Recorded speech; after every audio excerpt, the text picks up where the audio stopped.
প্রিয় ভাইরা, আজকের রাত্র বৃহস্পতিবার রাত্র, অর্থাৎ জুমার রাত্র।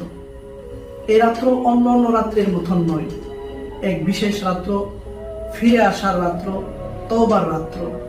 আল্লাহ হাবিব সাল্লাল্লাহু আলাইহি ওয়াসাল্লাম বলেন, জুমার দিন বান্দা আল্লাহ তাআলার কাছে যা চায় আল্লাহ তাআলা তাই বান্দাকে দান করেন। জুমার দিনের আমলের মধ্যে বিশেষ কিছু আমল রয়েছে। এর মধ্যে সূরা কাহফ তেলাওয়াত করা। সূরা কাহফ জুমার দিন যে ব্যক্তি তেলাওয়াত করবে, আল্লাহর হাবিব সাল্লাল্লাহু আলাইহি ওয়াসাল্লাম বলেন, তাকে সেই জুমা থেকে পরের জুমা পর্যন্ত তার সেই সময়টা আলোকিত করে দেওয়া হয়।